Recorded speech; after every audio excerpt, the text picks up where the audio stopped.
Try this mic out, yeah? Turn it up.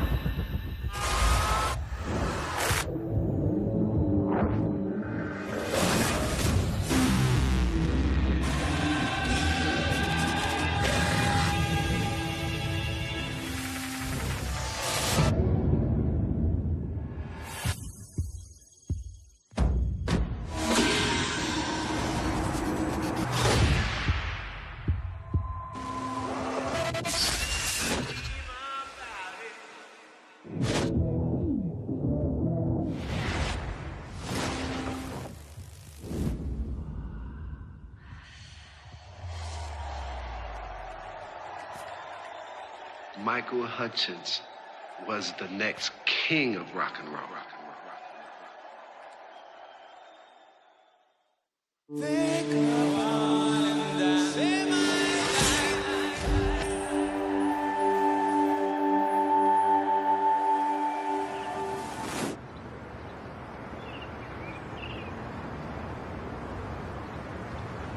I don't care what's been said. With every step I take, I feel like a different person with every bet I make.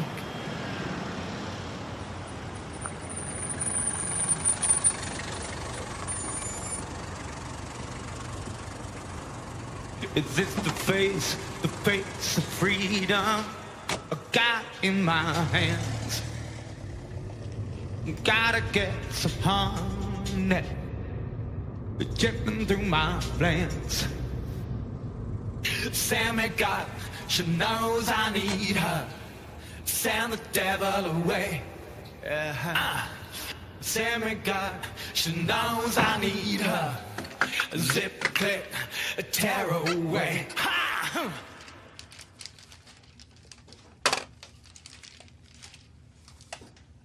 When Michael Hutchence died, he left behind more questions than answers.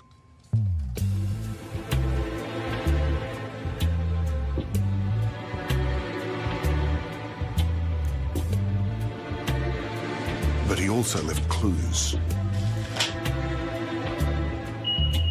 So strong. Now my life's changed. I don't know things about the people that I tell. Heard a story. Michael left hidden treasures. Michael was a bit of a pack rat, almost like he had shit stored all over the world. In vaults in Zurich.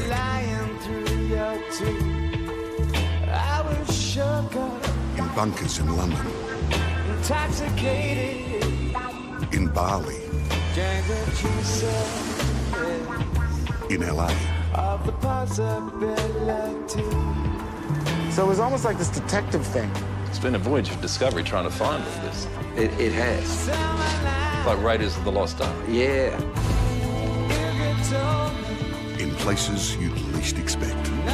There's a vault in London with tapes in the place that Churchill ran the war. Loving glimpses. Tiger! Sure, tiger. Here's mommy. Busy. And revelations. He was actively having fertility treatment in the UK with Paula. Locked away for 20 years. These, we believe, are the last lyrics that he was writing. Yep, on yellow paper. They was left in his hotel room. He was writing right up until that evening. His last message. Sick of the dogs and down the window. Seems quite clear. Seems, completely aware. You could say it's almost a suicide note. Who else has seen this? His diary. And I've held on to it for Tiger for many years. His innermost thoughts. As long as I feel like I got my ear on the street, I'm not just, living in a vacuum or something. Once I feel like that's happening, then I'm out of here. And the missing songs. Michael's brilliant final gift. A batch of songs fell between the cracks. The only place for him to be completely free was in the music. That's the way that it's meant to be. Oof, I got goosebumps. Heard a story. I certainly would like to be remembered in a good light. This might bring him peace, you know what I mean? And everybody else. Every component to this story now is the way it was meant to be. The Michael Hutchence you saw was the Michael Hutchence you got. Intoxicated. During the truth said. It's Michael. Of the possibility.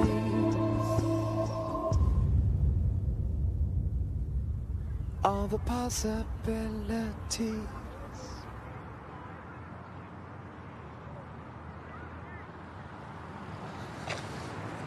When we started as a band, we were still in school, very young, and probably spending too much time in music and not enough time on our studies.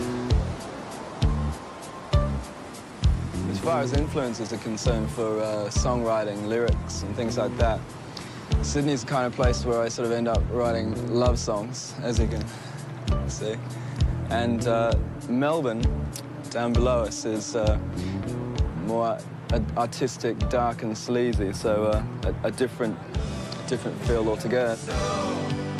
I need you now. I want you back. I can't go on.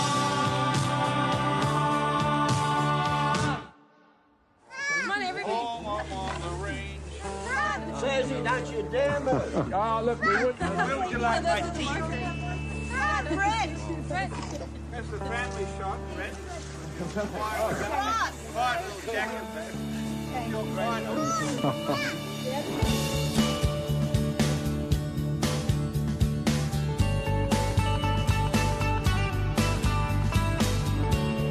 Michael Kelland Hutchence was never going to be an ordinary man. I'm just a man. From the moment he was born, his half-sister Tina knew there was something special about her baby brother. With Michael, he had such a joy. I remember he'd wake up in the morning, even when he was a year old, and he'd pull himself up and he'd rattle like he was rattling a cage or something. He'd be in his crib, but there was joy. He'd be laughing. Michael and his younger brother Rhett spent some of their early years in Hong Kong, where their dad Kel was working. He was a very shy, lovely kid. Welcome to Fantastic Jack. There's that junk. And he was just very warm, very tender, cuddly type.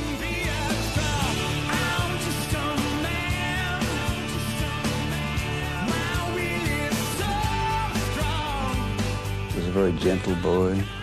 And when we moved to Hong Kong, I suppose that started to bring him out of his shell a little bit. I noticed he loved writing poetry.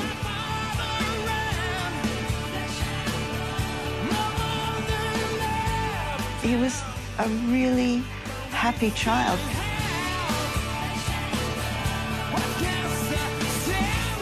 And he was a happy adult.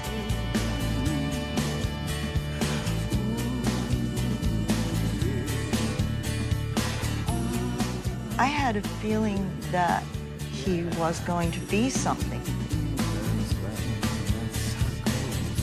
I mean, the first time I actually saw him perform live, we went into this dingy place. It was a big, big room and lots of beer flowing.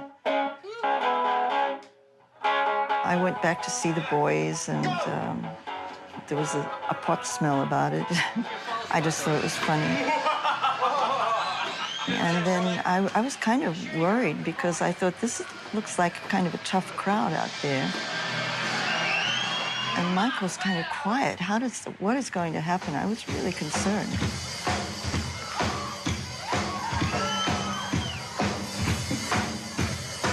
They came on, and there was this metamorphosis.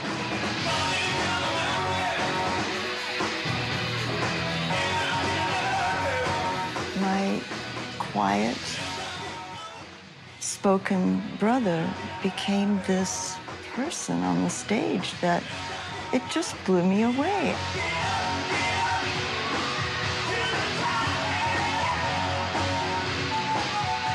I mean, he was all over the stage. He was owning it.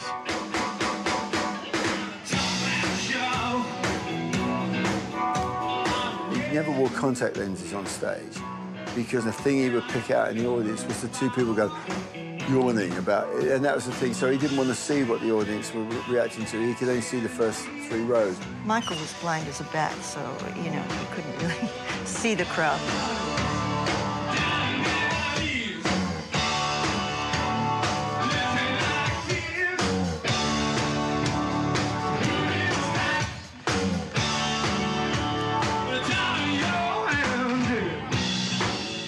Michael didn't sing like anybody else. He didn't sound like anybody else. So it wasn't like you would listen to him sing and say, oh, he was influenced by so-and-so. Michael's voice was Michael's voice. Don't ask me what you know is true. Don't have to tell you I love your precious heart. I was standing, you were there, 2 worlds collided, and they could never tear us apart. He was like this true artist who happened to become incredibly commercial, but I think had a soul that was like a child.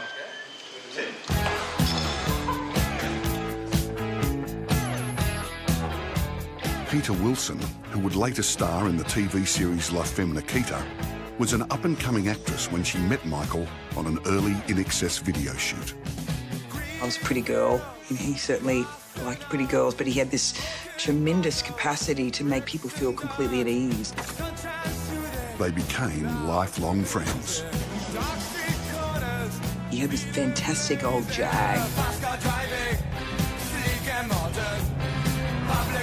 He'd say, I'll meet you at 11, probably maybe 12, he'd get there. And you'd just go, you didn't know where you were going. Some lunch with someone amazing, and then you'd go to some other. It was just this adventure. It was like being with Peter Pan. Buying a Harley stopped you from becoming an asshole in a Porsche. Yeah, now I'm an asshole in a Jag.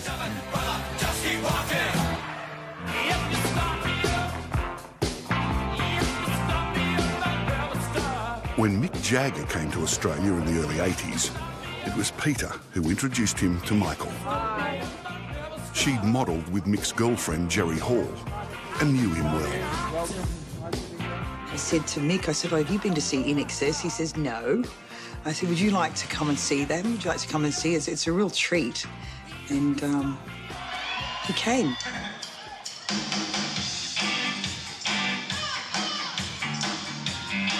Michael came on the stage and did his thing, and I remember Mick pulling out a notebook. I said, what are you doing? He says, I'm taking notes. I said, darling, he's doing you. He's doing you. He says, well, he's doing me a lot better than I do.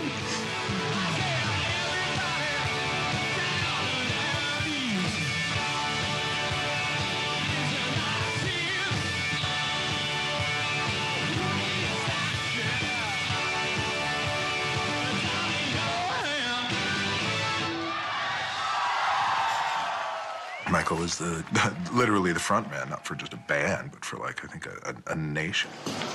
Jump back, kiss myself. Byron-esque and, you know, George Jetson at the same time. He was just kind of like he was something from tomorrow. Billy Zane, one of the stars of Titanic, first met Michael in 1989. The actor was in Australia filming Dead Calm when they met. They formed an instant bond.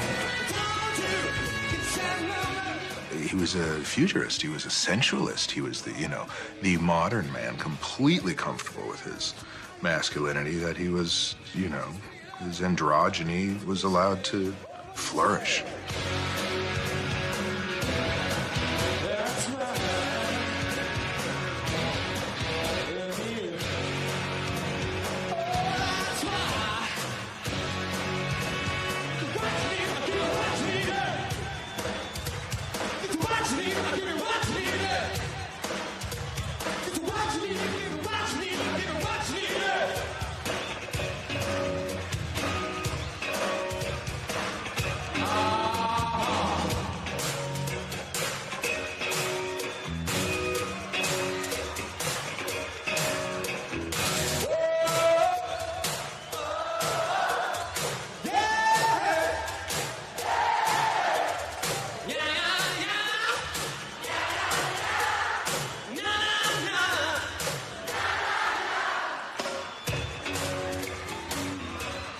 He was probably one of the most sensual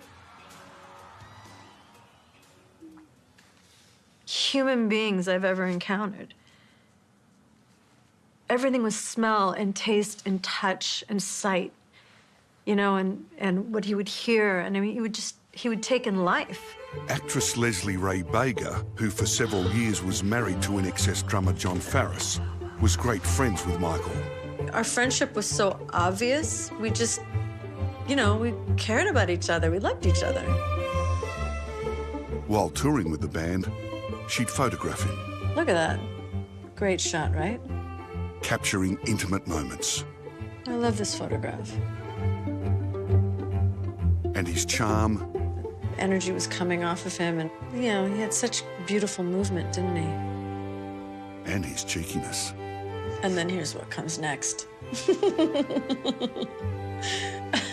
Dumping water on everybody. He did have a cheeky sense of humor. And he would do these crazy, wild accents, and he was funny. I mean, you know that if you were hanging out with Michael, you get prepared to laugh a lot. That was about, boy. Well, get them big old speedboats, put that big old engine on the back, put the sail to heaven, put them on the bit of the cordads, cook them up real fine down the Creole style. Let's take a big cock of freedom. This is one of the lost songs Michael left behind. It has never been released. In 1997, Michael was collaborating with legendary LA music producer Danny Saber. Danny meant everything to him. Danny was helping him express everything he wanted to express. 20 years on, Danny has brought this song back to life.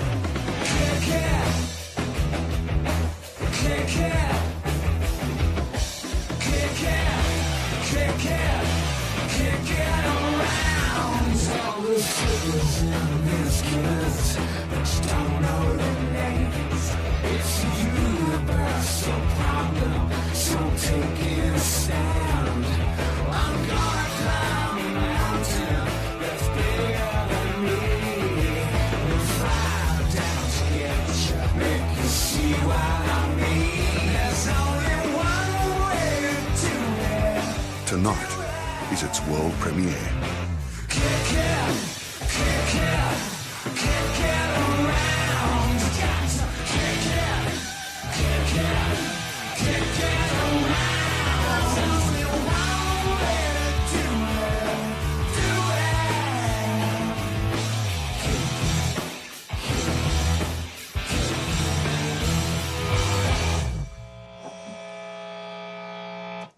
Cool? Definitely good. Finding Michael's music and the clues and treasures he left behind has been a 2-year odyssey across 4 continents and 5 countries. Good evening. Tucked away in a nondescript warehouse near Wembley in London, a battered but much loved piano. It's just a little old piano. And Mike and Paul and Mike's friends and different musicians would sign the piano and tinker on the piano. And all the kids had been taught to play piano on the piano. It's something that we can say is from a mum directly to Tiger. How about that?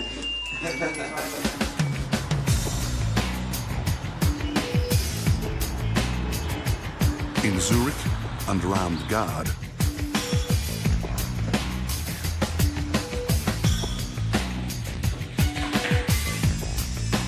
the art Michael collected.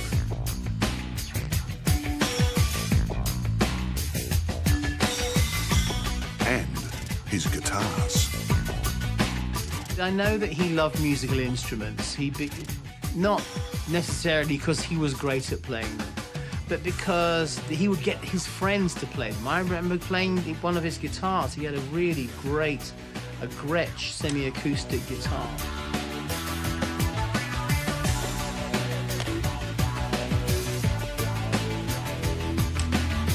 And we were just messing around with, he had a microphone and I was playing through an amp, and we just about managed to get Voodoo Child happening live in the living room. And he was singing and I was playing, and we really felt quite good about that. It wasn't the instruments, it wasn't the thing itself, it's what people could do with those things that made them important to him. Away, ooh, mama. Okay.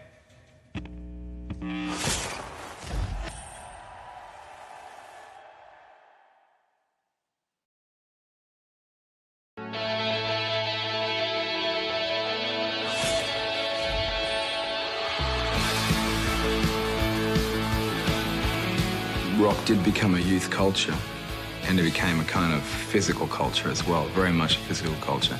And it's not just music, and never will be. You know, that's a fact. No one just buys a rock and roll record because of the song. He was a citizen of the world. Luggage warriors. He knows the luggage warriors.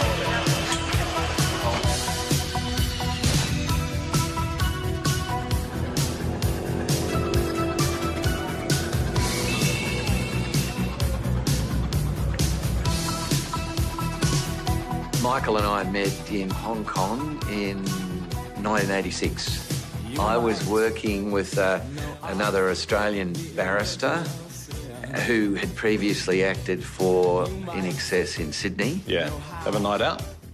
We had many nights out, many nights out. That meeting was the start of an unbreakable friendship. But the rock star and the lawyer were more than mates. Such was their bond, Michael wanted Colin Diamond to be the guardian of his daughter, Tiger Lily, if he and her mother, Paula, were ever to die. It's like reliving the whole memory again, Mark. It's shocking. Hits to the heart. Colin was one of the executors of Michael's estate. He's never spoken publicly. Michael was an intriguing chap. He was extremely well read and a real enigma for a rock star. Did he have an ego? Had a huge ego. Michael had a huge ego.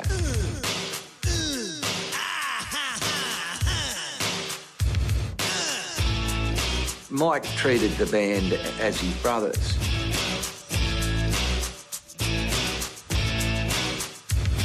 See the sound, it crashes in all around.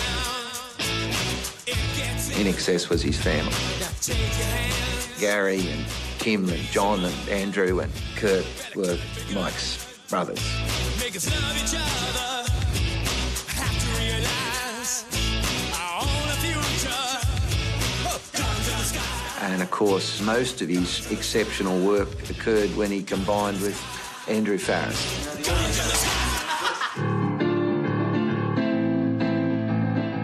Andrew being the melody writer, and Michael being the lyricist, and he was amazed at Andrew's abilities.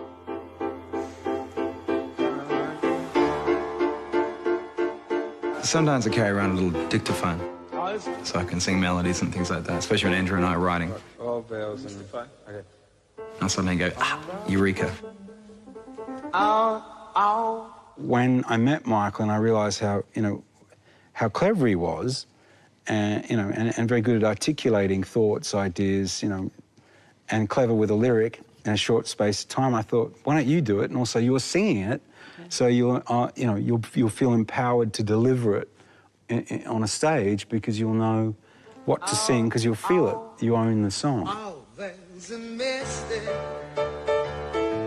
Streets are blue. I'm in love.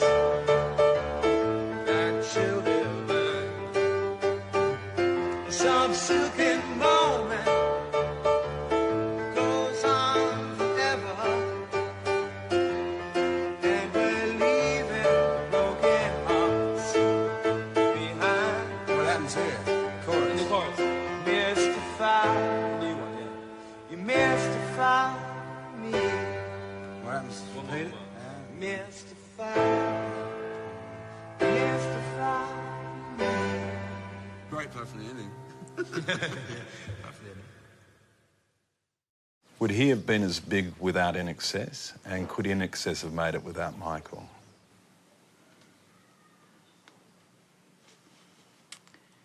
Well, you'd have to look at, I think that they, I mean, okay, if there was no INXS, Michael needed a vehicle. So that was the car he got in with the people in the car, and that fucking car really knew how to go.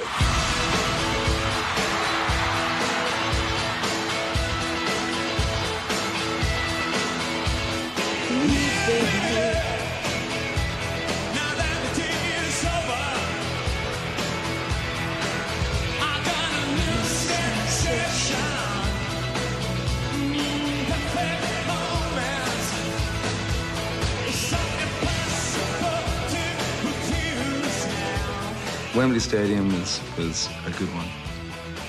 Thank God.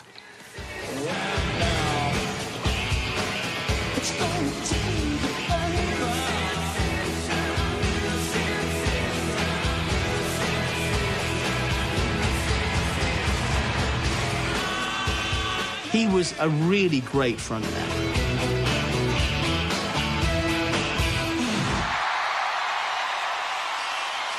He knew how to hold a crowd, how to take them somewhere else, and then suddenly how to punch them and make them and shock them. Hello, London! Is that what you say? Is it hello, England? Looks like England's out there. Fucking hell. The night I saw him, he had on black and white stretch pants. He was kicking ass and the girls were screaming and I was like, look at this cat go. Oh, he was a bad dude.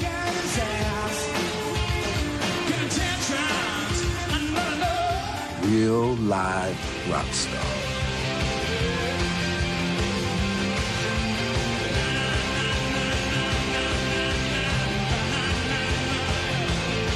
He was sort of the end of that generation of you actually had to be able to play fucking music and actually sing in tune.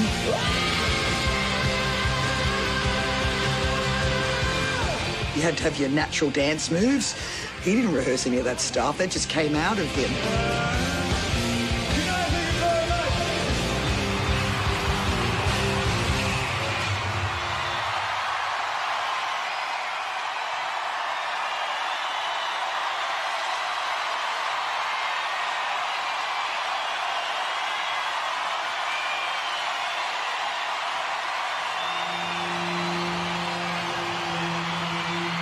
And then when the shows would finish, he'd want to keep it going.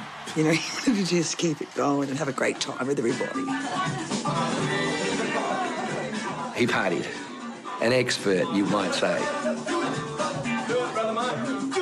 Michael spent $1.10 in every dollar he made.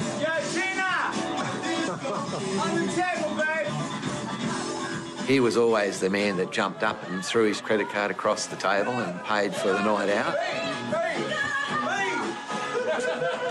Were you ever taken back by the credit card bills? Oh, some of them were shocking, to say the least, you know. Well, I saw a bill came through for $48,000 for a couple of days in New Orleans, and he did tell me what it was for, and he had a good time. He enjoyed himself. Yeah. Can you tell me?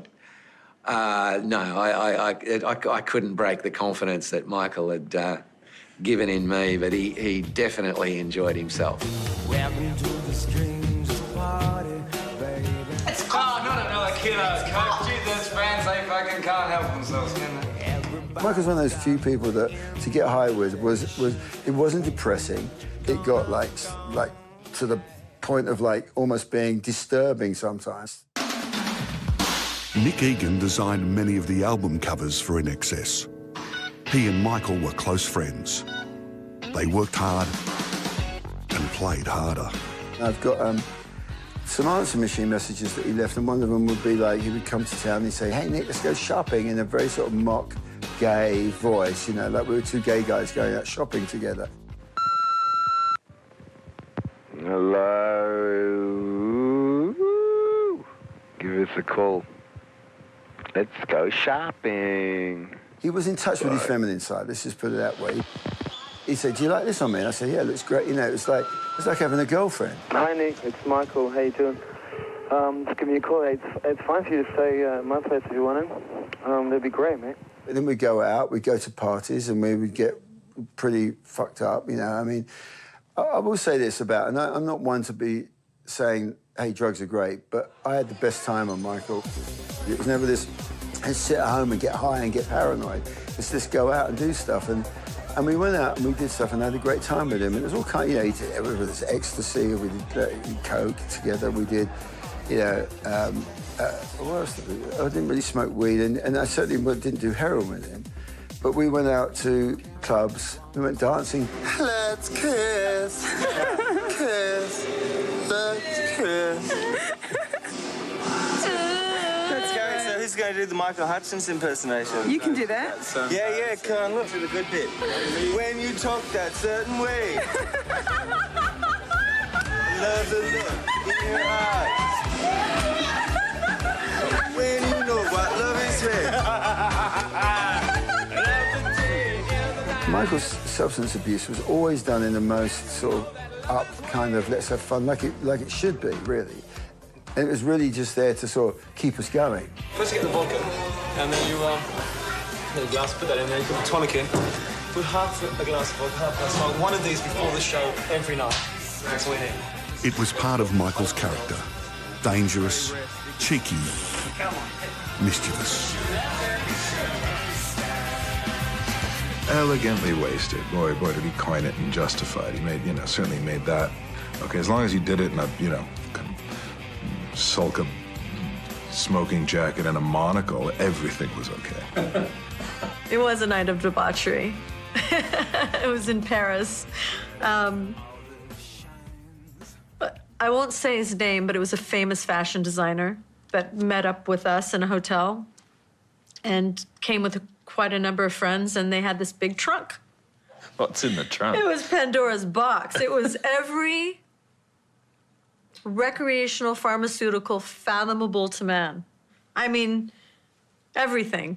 Flash forward to a couple hours later, and we get a call from the hotel saying, you know, you're going to have to evacuate your room. The embassy's next door, and there's a terrorist on the roof dressed in black. And I looked around and I said, "Where's Michael?" And I went out the window, "Michael! You very naughty boy. Come down here at once."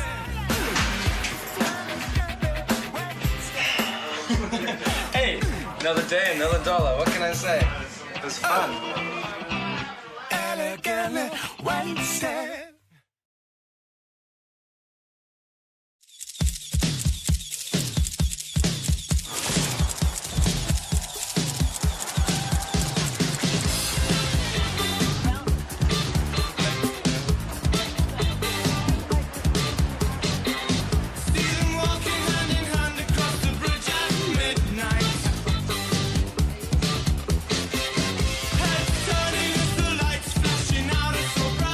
I'm the lead singer of Duran Duran. We had a massive female following in the 80s and into the 90s.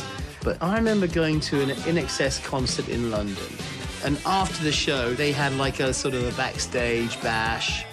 And the women in there were incredible. And They were just interested in Michael. I mean, he had an incredible sexual charisma.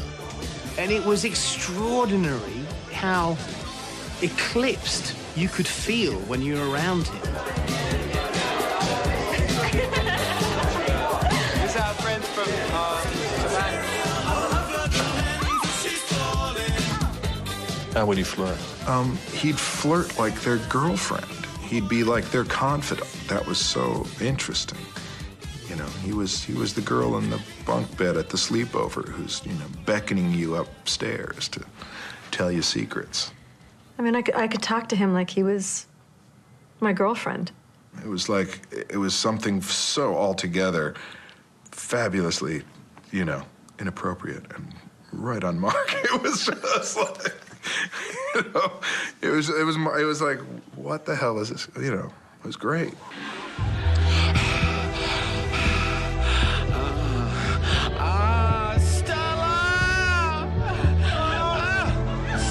Who's Polly Oates? Rock stars in their underpants.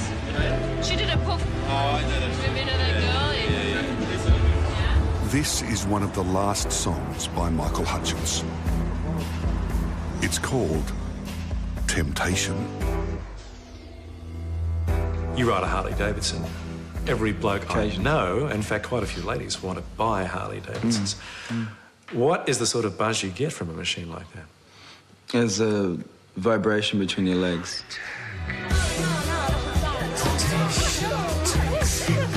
I watched him seducing women. He was the master of that.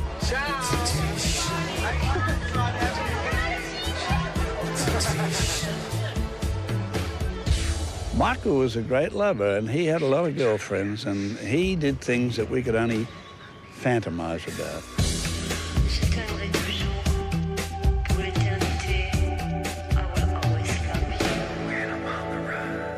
He loved being loved. Temptation takes your head.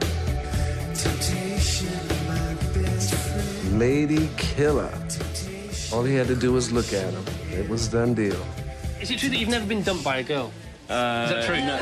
Ooh, I think I was when I was about 6, and that's the problem.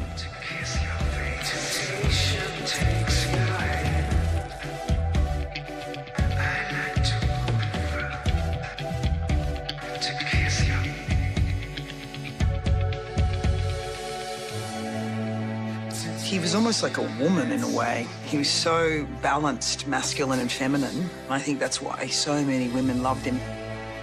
He had a way about him that was very feminine and feline. Sexy, androgynous serpentine, the way he moved.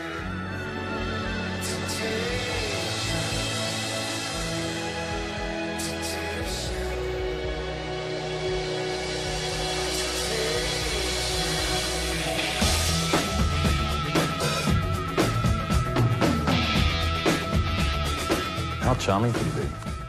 Super charming. You know, everybody knows that Michael's very charming. This is the first time that Rosanna Crash has spoken publicly about her love affair with Michael. They met in Japan when she was modelling. Later, they fell in love and moved in together.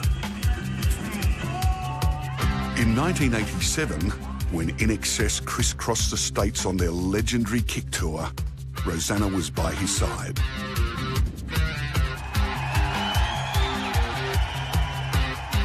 We had a lot of fun times, a lot of champagne, you know, a lot of fans going crazy. Look at them go, look at them kick. Makes you wonder how the other half live. Rosanna would often play saint to Michael's devil. If we stayed up all night somewhere, like, I'm the one who would make sure that we got to the next place. Such a ham, Michael. Basically, I felt like I was there to protect him and help him. Why did you feel you had to protect him? Because I don't think that Michael could protect himself. I just think he needed, like, support more than he got from people. In what way? They were using him? Just taking advantage of him, I would say. They were together for 3 years. Nothing bad to say about him. He was a great boyfriend. He's bad at breaking up, but he was a good boyfriend. Yeah. How was he bad at breaking up? Well, you know, he'll love you to the bitter end and then gone and you don't even, that's it. You know what I mean? But not tell you that, you know? Like, oh, I'm gonna see you. And then get a call, like, you know, after the flights arrive to where you're living together and tell you we're not together anymore. And go like, wow, really? You know? Nicola, you never answer the phone. Can't believe it. Anyway, it's me, Kylie. So we were thinking of having lunch, so call Michael and he'll organise it. But I really must speak to you today. So I'll speak to you later on. Bye. After Michael left Rosanna Crash, he began dating Kylie Minogue, whose reputation until then had been squeaky clean. And she'd had enough of that. Suddenly she doesn't want that clean-cut image anymore. She wants to get out and have a good time. And so what better way than to get in bed with Australia's most outrageous rock star? I mean, that, you know, if you're going to do something, you might as well do it properly. And that certainly was, you know, in for a penny, in for a pound. You chuck Jason Donovan out and you bring in Michael Hutchence and talk about chalk and cheese. This was a bit of a shock thing, you know, from Jason Donovan to Michael Hutchence. I think people are going to be a bit shocked. I was 21 years old, and we collided at that time. He definitely corrupted her. I found this new confidence, and I was just very eager to explore that. And also, I can look back on it and think that it was rebelling in a kind of childish way against everything that I had been made to do before. I mean, he was uber famous. He's an icon already. And he believed in me. And it was a time when so many people didn't. It's getting me very emotional. I love him. I still love him. It's hard for me. I mean, I have things from him, and I see them sometimes, and I sometimes have to put them away. I don't, you know, it took me a long time to listen to his music again, you know. I still have dreams about him. It was like a big part of my life at that time, you know, and for him to be gone, I don't know, just, you know, it hurts.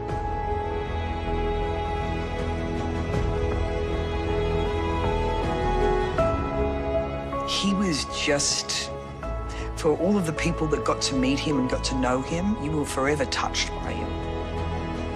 You know, it wouldn't matter where you were, you get a phone call out of the blue. Oh, where are you? Oh, I just thought maybe you'd be around. Or he was always like that. He'd sort of come and go, but he was never gone. When Michael looked at you and spoke with you, he somehow, some way, bypassed the guards and the windows to your soul. He just would get in.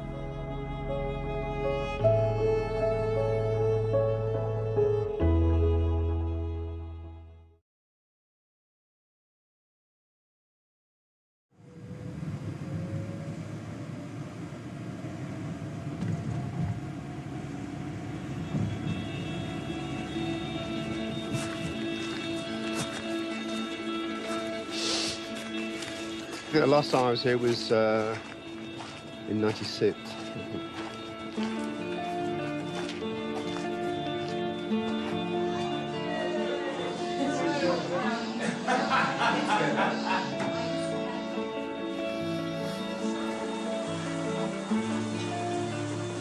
You make some friends in your life.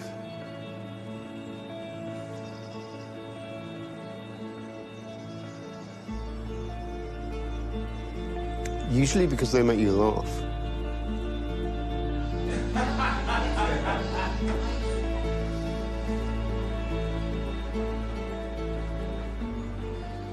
And we were very good at making each other laugh.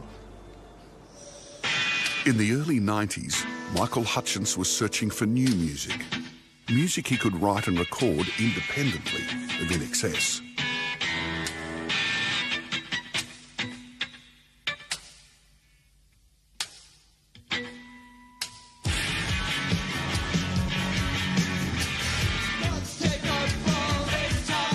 Michael turned to Andy Gill, guitarist and singer in the English band Gang of Four. They shared a mutual friend, Bono. He rang me just out of the blue. He just phoned me up and said, did I want to play some guitar on his solo work? And I said, sure, I'd love to, you know. And then 10 minutes later, he rang back and said, actually, what I meant to say was, can you come and write an album with me? You know, I came to realise that was sort of classic. It's that sort of lack of confidence to say, will you do this? And then you go, yeah. It was also a brilliant strategy. And, I mean, disarming is the word, because he could take the weapon out of your hand. I always think that God reserves the lisp for truly dangerous people. You know, he just had that, so nobody, you know, just when he talked, he had this kind of, it was so, you couldn't but fall for that vulnerability, that lisp, like him and Mike Tyson. Hi, this is Michael Hutchence of INXS, reminding you to watch Simply Living on Channel 7. I mean, I just find it very attractive, but it's always thinking, whoa, he's a dangerous man. He was just quite chuffed that Bono thought he was the real deal, the real deal. He'd wrap that Irish twang in Bono's and say, he thinks I'm the real deal, Carl. Even though Michael would tell you that he was very insecure as a singer, he was a truly great singer. And he must have known that somewhere in amongst his insecurity. I used to say to him, you know, for a performer, insecurity is your best security. And the really dull performers are the ones that are so self-confident they don't give a shit about what's going on in the crowd. But he was a really great singer, and I think this is a great singing record that you made with him. Highly dangerous tweeter vocal. For nearly 20 years, the tapes of the music that Michael recorded have lain undisturbed in a London vault. Now his music is being heard again.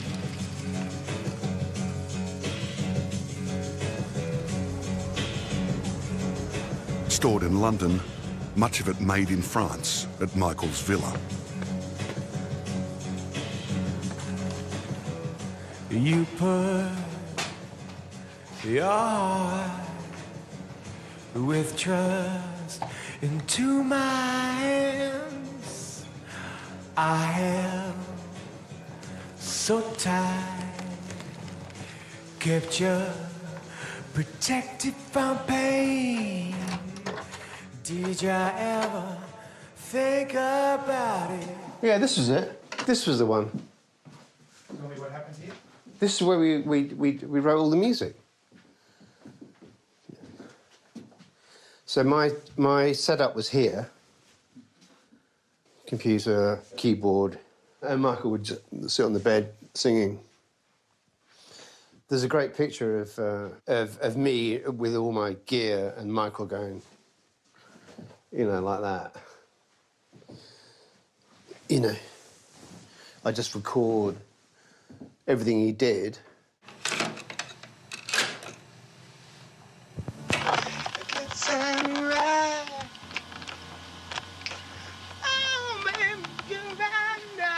To begin with, it was always kind of not real words, that sort of sounded like things, just to get a feel, just to try and get the beginning of the idea of what it was going to be. So, baby's come on, drive. If it started going somewhere, then there'd be like a sort of getting lyrics going.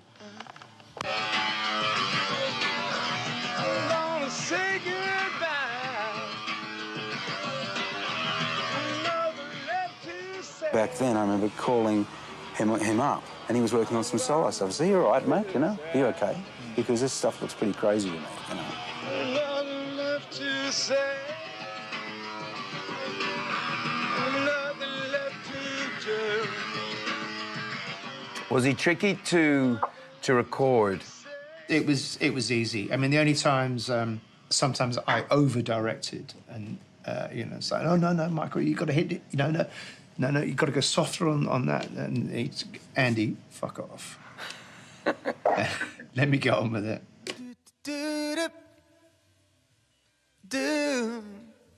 What happens here? It's the end of the song.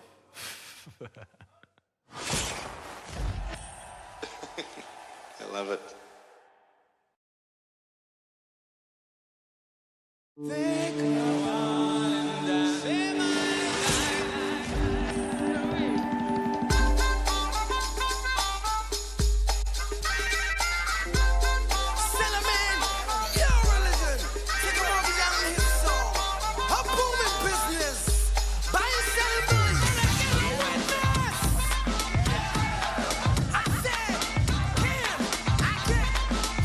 I remember this Sunday afternoon, Bono ringing up, going, "Come on, guys, come down. We're having a party here.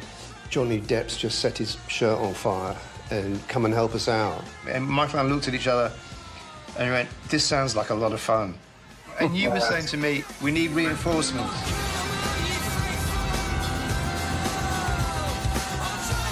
Down in our place, with Edge and myself's places, he'd climb over the gates. He'd just arrive.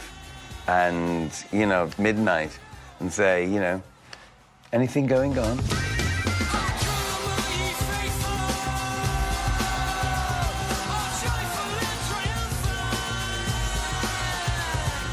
You know, people talk about my favourite year. Well, that was definitely my favourite summer. I mean, it was really good fun. It was a little bit naughty. We did quite a few naughty things. We were absolutely plastered for half the time. He liked having fun, he liked girls, he liked drugs, he liked partying, pretty much all the things that I liked as well. And we didn't compete with each other.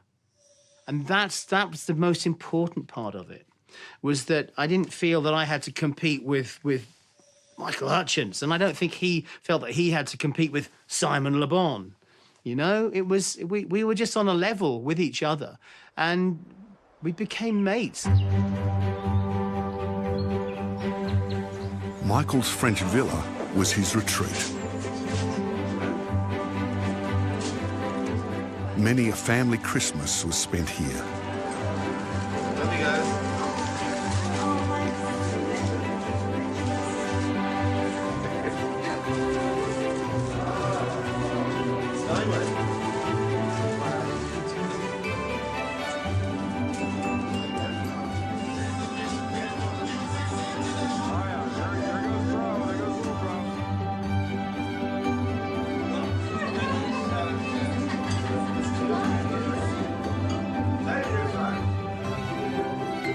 And one Christmas came with a new present. And then Michael skips from bloody Kylie, the next minute turning up with one of the biggest supermodels in the world. Helena was, I think, a little nervous. She was only 21. You know, she was a kid. Great. Yeah. Yeah, Helena was great. She was good because she didn't sort of, you know, she didn't take any shit from Michael kind of thing. They were the most beautiful couple in the south of France. Well, what can we say? Michael and I are having a groovy time with the French people on a Friday night, and that's it, I guess. And don't wake us up too early, okay? Bye. In summer, as Michael and Andy worked in the room above the pool, down below, Helena would work on her tan, wearing even less than this. Helena would pop round, get her kit off and have a bit of a sunbathe. So obviously I would, you know, not look. My favourite memories of him out of France, if you stayed up late enough, Michael would strip naked and be in the pool and then serve you breakfast.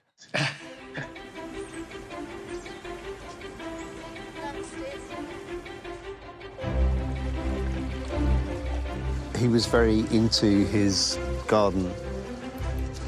The olive trees were his pride and joy, I think. And he was getting the olives, having them pressed and bottled, and Helena was making labels for them. It's things that you don't think of them doing, right? That's why they like to do them. And they did really ordinary things together, you know, like they'd go shopping to the market and they'd find great food, and then they'd take it back to the house and they'd cook together. I mean, he really loved cooking. He loved cooking. Prawns on the barbie. Nighttime brought new adventures. One night, Michael arrived home with the boys. They'd all been out to all the nightclubs in Nice, and everybody else had gone to bed, but Michael was up and he couldn't sleep. So he woke me up and he said, "I've got an idea. Let's go see Grass." Well, it was 3 in the morning. The sun is not even beginning to come up, Wayne. Grasse is a nearby town, famous throughout France for its perfume and flowers. There's Tina. And we were driving on our way to Grasse, and he stopped on the side of the road, got out, and I followed him. MES, wins again. Thank you. And he said, that place down there is where they make the perfumes. This is where they grow all the flowers for all the perfume in the world. Grass. Here, right here. Right here. Lavender, like my house. The lavender I showed you, all right here. And he started to tell me this story. The story Michael began telling was of the fictional 18th century serial killer known as the French perfumer. He is the greatest perfumer in all of the world. And then one day he's standing there and he goes, he smells the smell. It smells like peaches and it smells like girl, but it smells like something he has no idea of. He's catalogued every single scent, 1 million scents. And he follows the smell across the left bank onto the right bank in Paris. Comes to a window. It's a young virgin girl, about 14 or 15, eating peaches. He looks at her. He has never smelled anything like her. And so he goes to the window and he grabs her and kills her while he's smelling her. Oh. And she dies. I would say, oh, really? Well, I say, yeah. Then he goes about the task of making her into a perfume. He does it for 20 years. He makes 20 perfumes out of 20 virgins. Until he's the most notorious murderer in the world. He was so animated, but that's the way he was when he told stories. They catch him, and they're going to behead him. He says, I have one last wish. Give me my bag. And he put all the perfumes into one. And he goes, like this. The perfume comes out across Paris. The whole city turns into an orgy. And they fuck him to death. And kill him. They tear him apart. No one indulged his senses and enjoyed being sensual more than Michael. And the tragedy was that at the age of 32, a random act of violence changed his life. He and Helena were walking through Copenhagen. They'd just picked up some takeaway, and Michael was walking across the street, and he wasn't moving fast enough for a cab driver. The guy got mad and came over and punched Michael, and he landed on the corner of a curb with the back of his head. He was knocked out. He hit the curb and his brain rotated inside his skull, and it severed the nerves, which, the olfactory nerves. So he lost his sense of smell. He lost the sense of smell and taste, which was devastating to him. You can't even taste water. You can't smell a flower. It saddened him greatly. A sea urchin. They're delicious. How do you get it? Very carefully. Like most good things. Yeah, if you can't taste anything, it's almost what's the point? Everybody needs an oyster up there, The man who was all about taste and touching and smelling, and they had that taken away from it. Food, fine wine and whatever was very important to him. People can start on You know, the smell of the scent of a woman. He also said he can't experience his girlfriend the way he could before. How did it change him? Wow.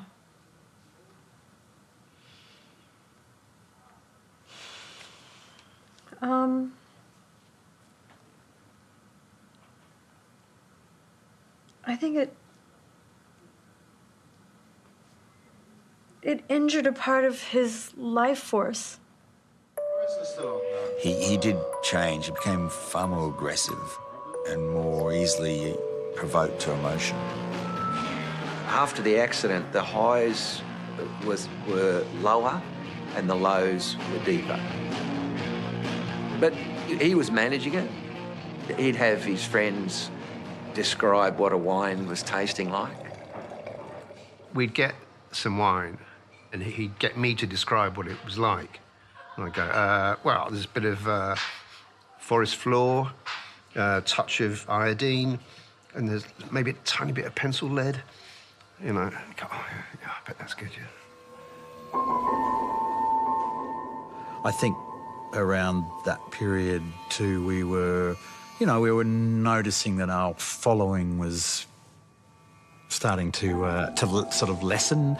You know, it's just a natural thing. So I think he may have, more than any of us, struggled a little bit with that sort of thought that, gee, we're not the biggest band in the world anymore, sort of thing. As long as I feel like I got my ear on the street and I know what's going on and I'm not just, living in a vacuum or something. Once I feel like that's happening, then I'm out of here. I don't want to take any space up. There's lots of great people coming up. They can take my slot. Yeah.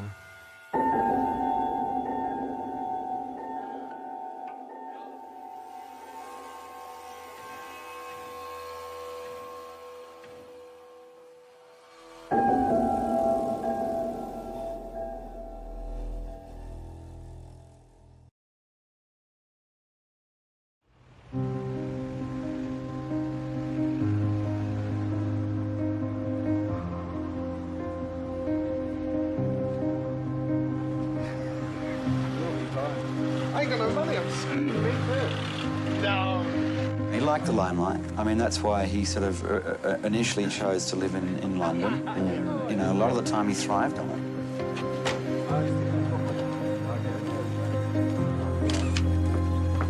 But then it just, I guess, started to kind of backfire. I think there was a certain element of Michael that felt that he would always get through it and come out on top in the end, And I think that there was just certain elements of his life that he couldn't get on top of, and that's what really bugged him. In his diary, Michael wrote this: "I've still got questions, and they're the big ones too. I know I'm not alone."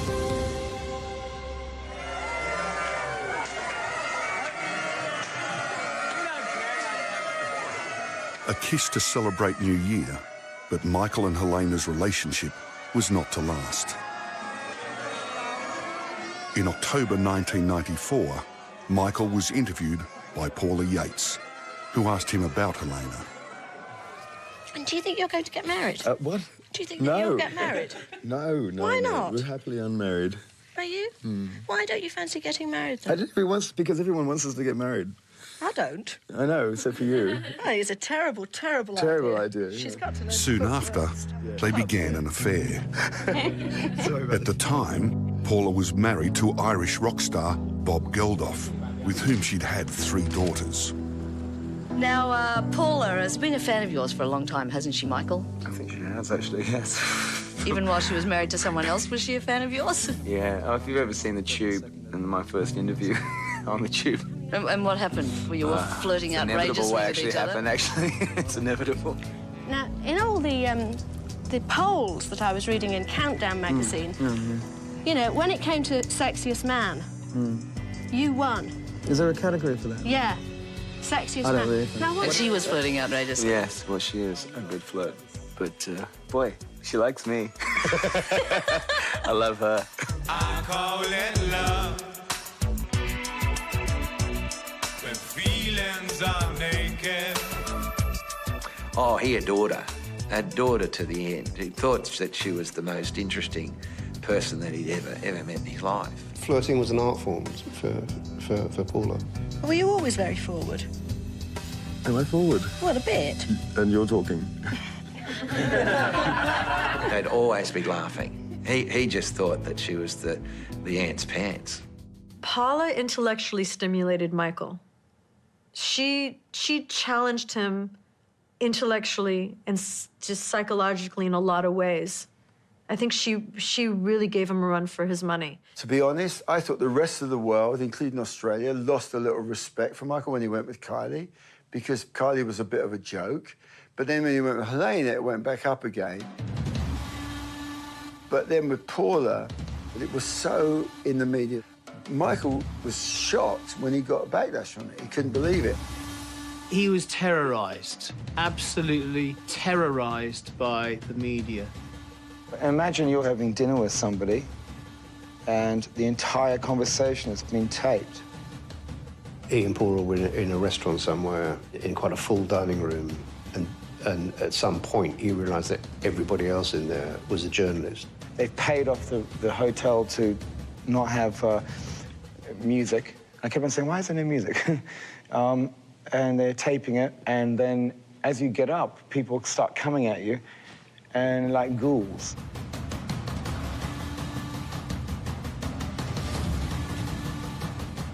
When he began the relationship with Paula, he'd never hit a press that was hostile towards him before.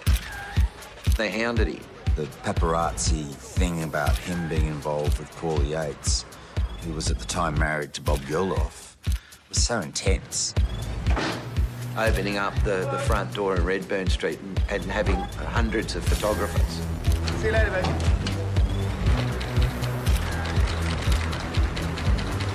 Literally prepared to injure themselves just to try and get a shot.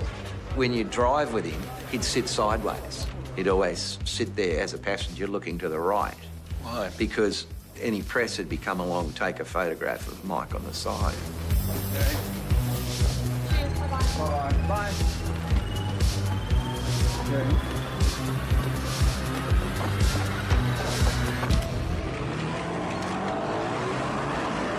They made Michael and Paula's life hell. They really did.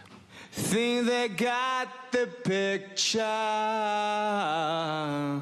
but they don't really know. With Standing on the Rooftop, I think he did feel under attack. Maybe he was a little bit paranoid, but he felt everybody was kind of going for it.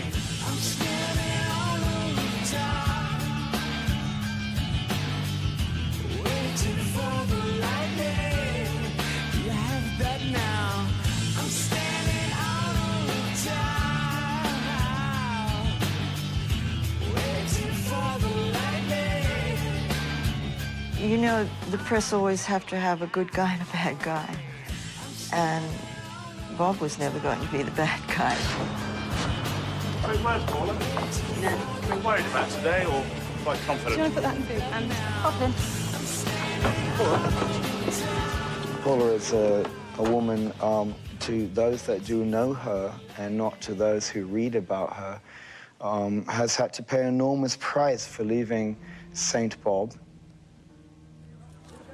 For me, in London, that, as an Australian, I think that is considered bad form. What had he done wrong? He said to me, what does it matter who I go out with? Paula.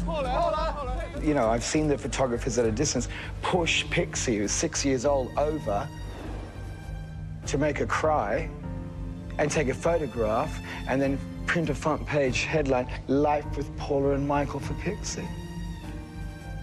You know, that's what you read. The press intrusion troubled Michael. not least because of the effect it was having on Paula's daughters. You can see in his diary, there's a reference there of why should Paula's children suffer by going to school because of the relationship that he was having. This is what Michael wrote. The price we have always paid for freedom of the press from certain parts of the media is truth. There is much more grief to children having to defend their own mother at school because of this cartoon character assassination being trumpeted by the journos. How can they get it so wrong? That's what is totally shocking. It's expensive to punch photographers, I found out. I'm on a 12-month bond for GBH, so there'll be no punching. The paparazzi made their life so miserable that it started to affect their relationship a lot because Michael felt he had to get out of London. You know, he hated London, absolutely hated London. Like Diana said just before she died, if I could, I'd leave this country. Any sane person would. Because there's nothing I do that works. Only the negatives are blown out of proportion and the positives are destroyed.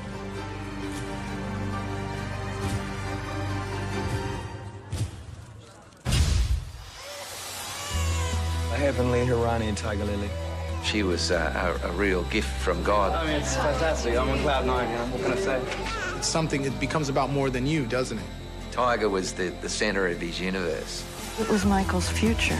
Tiger! Tiger!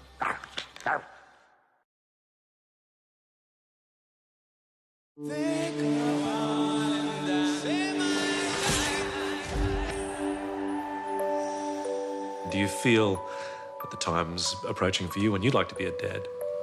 Yeah, sure. Yeah. Soonish. Yeah, I'd like that very much.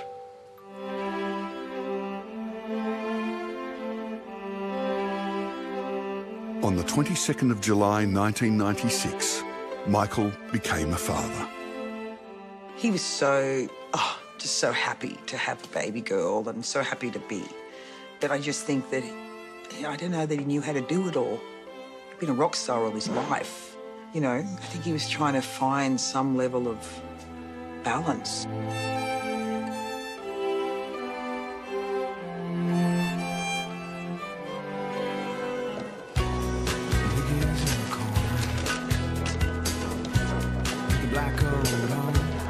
She's extremely happy, Michael's extremely happy, the baby's really well. They're obviously both, you know, exhilarated at the birth of their new child. And can you tell us why she chose to have the baby at home? I think she wanted a more natural, relaxing setting.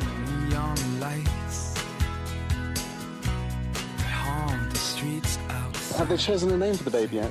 Yes, the baby's name is Heavenly Hirani Tiger Lily Hutchence.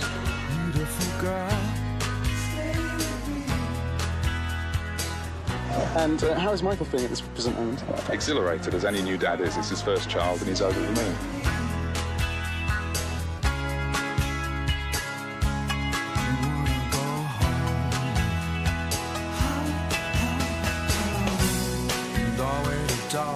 These photos are from Colin Diamond's private collection. Michael gave them to him. There's some wonderful shots in here. This is memory lane for me. These are real treasures. Yeah, they are. They are. They've been in my vault, you know. These are private shots.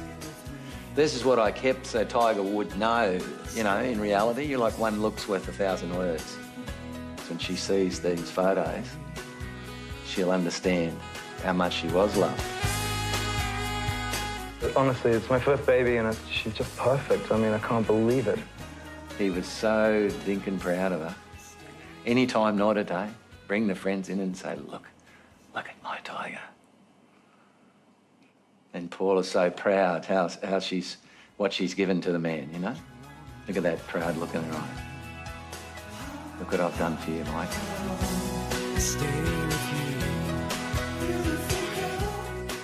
The first question he got asked is, now you've got a baby, you know, is it going to change your life? And he even said, you know, I don't believe in this doom and gloom thing of having a kid. He goes, the hours are the same. He really wanted to be a parent. He saw himself as not as a dead end, but as you know, part of a chain, a family chain. So he was very, very, very proud and happy and fulfilled to become a father. What's it like being a new dad, Michael? What's it like being a dad for the first time? It's beautiful. I mean, it's fantastic. I'm on cloud nine, you know. What can I say? First time he showed me, he arrived in LA, he had photographs for me of little Tiger. He said, you know, I can't smell her. That just broke my heart. He said to me one day, he said, you know, Simon, I'll never be able to smell my baby, which is a very sad thing. I'm pretty good at it, surprisingly. What, being a dad? Being a dad, yeah, I love it. Everyone who knew Michael says he adored Tiger Lily. In his diary, he wrote this poem for her, ending with the lines, "Tiger, tiger, sleep for a while, and when you wake up, just give us a smile."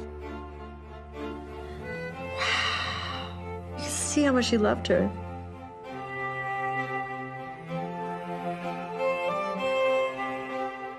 I went past his bedroom one night. He had her cradled on his chest, sort of like as a lady would, you know, and you know, she was suckling into his shoulder, and he was just cuddling. And I looked sideways at him, and I had the big grin for him, because he just looked aside and he couldn't move, because Tiger would have woke her, and he was just like, "How long do I have to do this for?" I said, "You're in for the long haul, brother." He loved being a father to Paula's kids and a father to his own.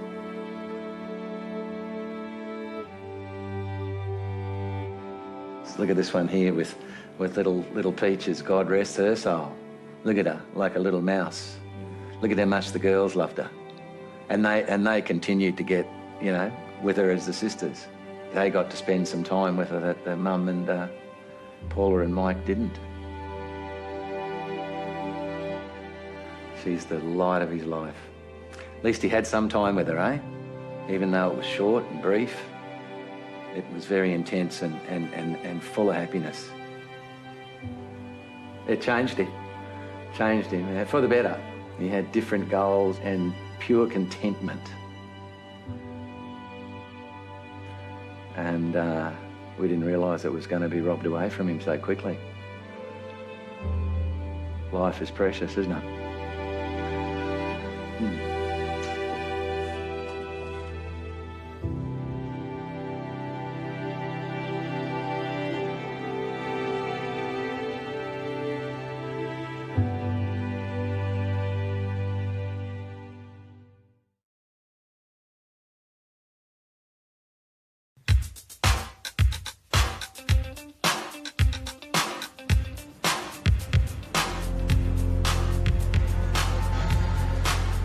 Some people have it. Whatever it is, they have it. And Michael had it.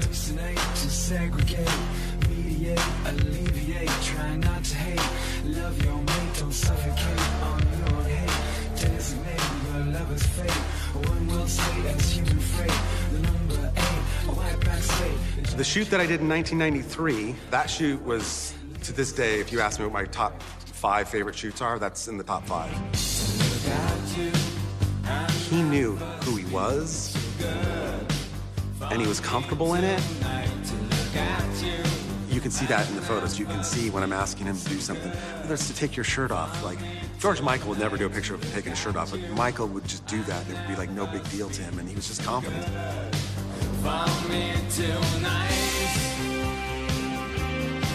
I've been shooting music for 40 years.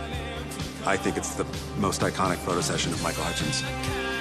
And every time I was around him or I saw him, he always had a beautiful girl with him. The whole story, and which is the truth about the mask thing I did with him with the fetish mask, was I knew through friends that he was a bit kinky about sex, and I know he liked sex. So we did the regular setups, and at the end I said, "Hey, Michael, what do you think about wearing one of these for one of the shots?" And he looked at me and he just smiled and laughed, and he said, yeah, I'd love to. And he put them on, and I shot this, he was smoking his cigarette, and I just shot him wearing these masks. They're my favorite pictures of Michael because of that moment. But a lot of people tell me all the time, like, no, you can't see him too much. You can't see enough of him. And I'm like, yeah, but you can see his eyes, and that's all that matters to me.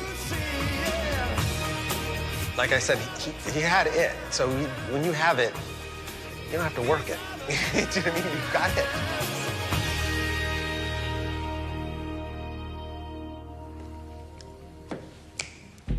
In the mid-90s, the pressures piling up on Michael coincided with the dip in popularity of INXS. At the 1996 Brit Awards, he was humiliated by people he thought were his friends. Michael was giving an award to Oasis. And the winner is the best video, Oasis Wonderwall.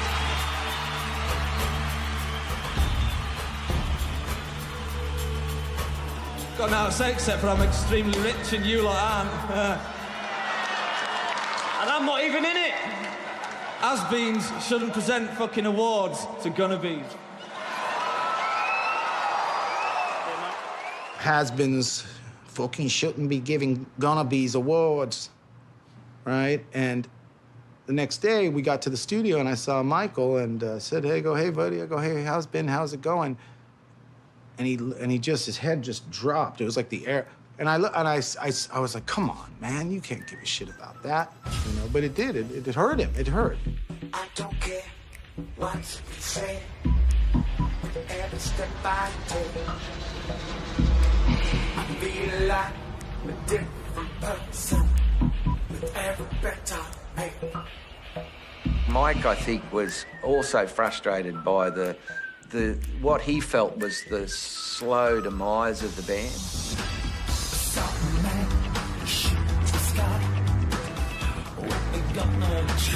The band wasn't selling records the way they had done. He was very concerned. I had a lot of conversations on the phone with Mike where the crowds were, 2,000 people, and he'd refer to that as ritual humiliation. We all have our wilderness years, whether it's drugs, alcohol, lack of fame, whatever. His worst nightmare was to become a caricature of himself.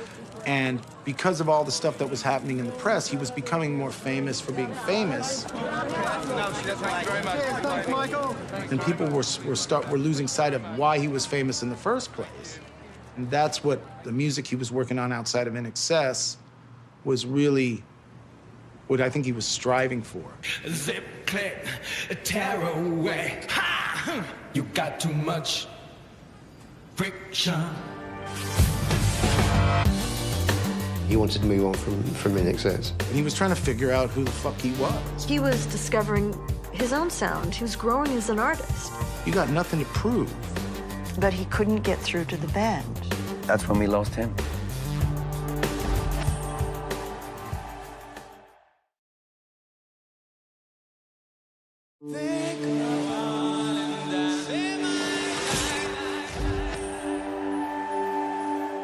INXS has just about done everything. You've taken up all the challenges. What's left to keep you in the band? Exactly. See ya.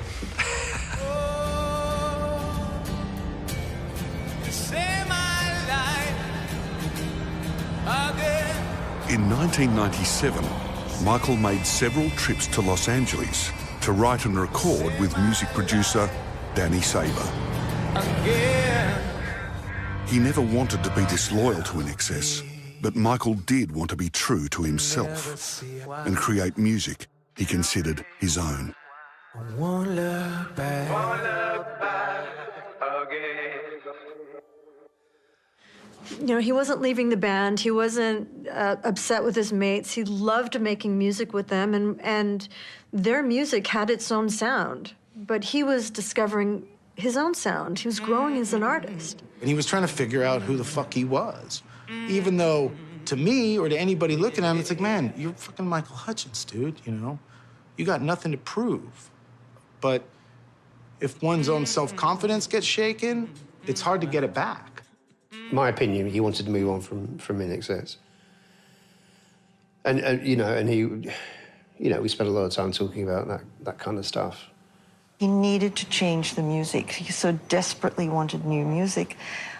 But he said to me, you know, and he said more than once, you know, the band are just happy to sit on their farms in Australia. They don't want to hear new stuff. They don't want to move on from the 80s. And it was so troubling to him because he knew he would be irrelevant if he continued on that track. But he couldn't get through to the band. The band was like family for him, so I think trying to break out on his own was always going to be challenging. It's almost like trying to break up with a girlfriend that doesn't want to let you go. We can do it like this. Let's do it in sections, you know? Yeah. Okay. Want to start there? Yeah, let's start with this bit. Where he was at in his life, perhaps the only place for him to be completely free was in the music.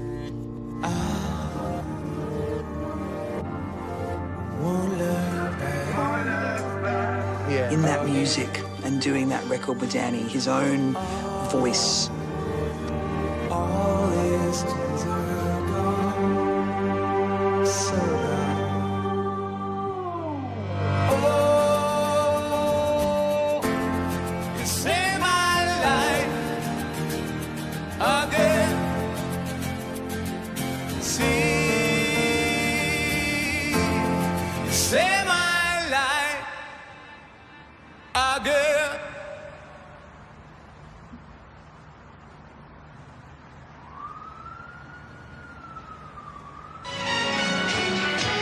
The voice of grunge music takes his own life. Seattle's Kurt Cobain is dead of an apparent suicide. I remember getting a call from Michael. Kurt Cobain had just passed away. And Michael, he began to weep. He said, he's the poet laureate of our time. How could we lose someone like that, like this? He loved Cobain's music. It hit him hard because this is what he wanted to get to. I remember lying on a beach with him, and he was talking about Kurt Cobain. And he turned to me and he said, you know, if Kurt just had a chance to just be up late at night and be hanging out with his mates like we're hanging out and just, you know, swimming in the sea and making mischief, he'd still be here. And I said, you think, Michael? He said, yeah. He says, that thing, that weight, you lose all your sense of humor, you know? And Kurt was really funny, I think. And I said, well, I don't know. I don't know that about Kurt, but I know it about you. You're a funny fucker. And he laughed his head off. And so it's when he ran out of that, whatever you might call it, frothy, fun-loving side of his life, when he lost that joy, I think that's when we lost him.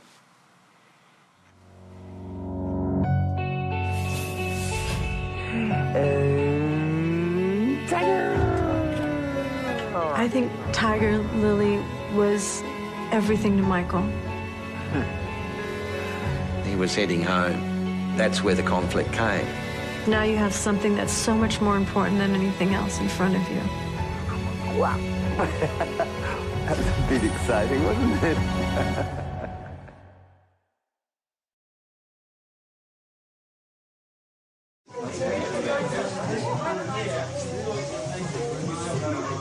Just throw it on out, Michael.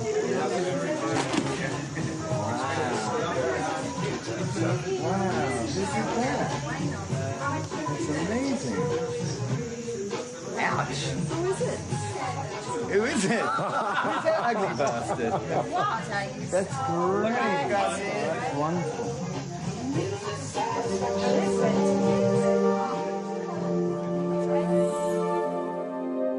Michael had it all.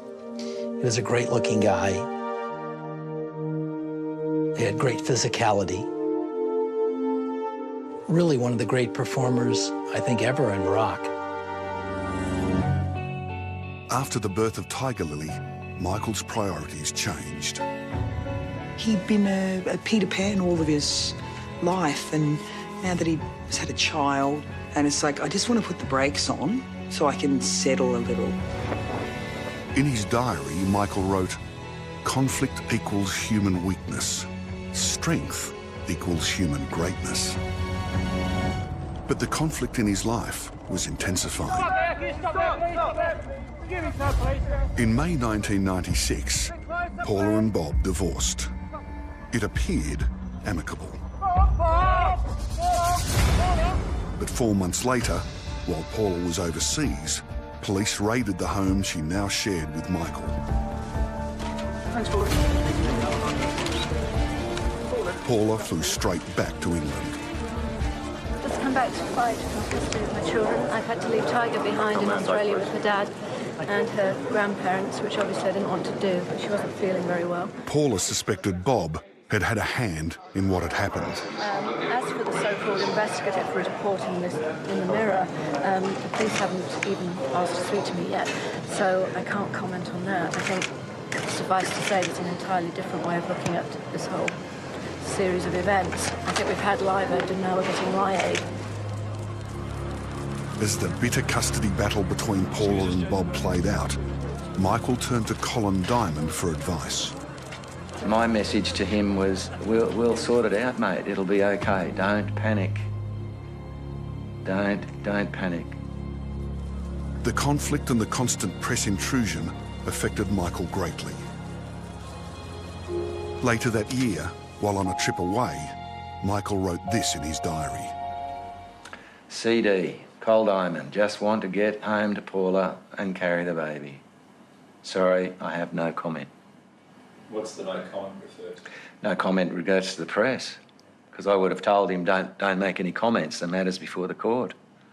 You know, he would have rung me to say, what do I say when I go through customs? And I say, just, you want to get home to Paula? That's your words. My words is no comment. So he said, sorry, I have no comment. You know, the thing with Paula and Bob and all that was pulling at him just dramatically. You know, it was a lot of stress. It was really wearing him down because, you know, he had just had a child. I think Tiger Lily was everything to Michael. He talked incessantly about her. It was almost like everything else that you think is important when you're young fades away. Because now you have something that's so much more important than anything else in front of you.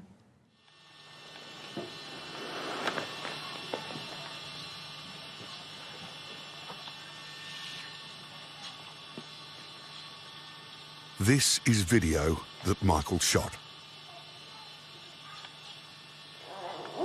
This is the first time it's been shown. What's that? Hey, sweetie. What you doing? What you doing? Huh? What's that? What you got there? Huh? Oh? What's that?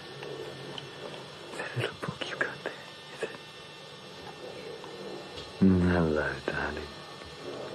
It was such a conundrum. It was a terrible problem.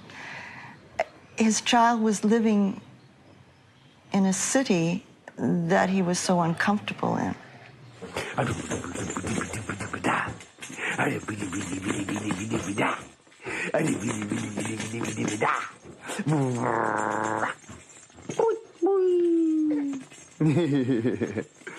You want to sit up? Here, baby. Point. Oh, you're busy. Here's Mummy. Busy. No, Helen, darling.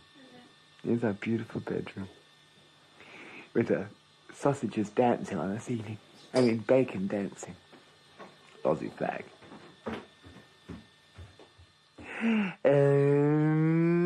Tiger! Tiger! He said, I'd like to bring her up in Australia. He said, you know, Australia's so down to earth. She could, you know, a great Aussie kid. That's what I want. And I said, that would be wonderful. And I didn't want to bring up again, that's another city.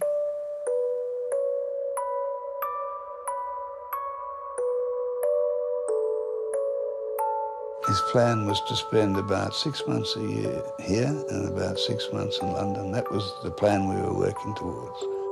Mike was an Australian. He was heading home. But that was easier said than done. I asked him, what are you going to do? Tiger is with Paula. Paula has her 3 girls. And of course, that's where the conflict came, because Bob was obviously wanting to have reasonable 50% access, and there was no way Paula would have gone to Australia without the girls. And that was something that needed to be negotiated out. He said, well, maybe we can work something out, because I need my baby close to me. Are you sitting up now? You are, aren't you? And your girl can sit up. Yeah. La la la la la la la la. Wow. That was a bit exciting, wasn't it? Come here. Come on. Up you get. Up you get. Give me your hand. Oh, yes. There we go. Look at that. What a grown-up girl. Amazing. He was in his prime. This place was packed. The superstar of that night was the great Michael Hutchence. I was standing next to the king. That was his last gig. It was a darker Michael. He had a plan to split up with Paula. It's a war. You know, the call with Bob. I just don't talk about those things. Angry, Saint Bob. disappointed, lonely. I don't think he was suicidal. Sick of the dogs outside my window.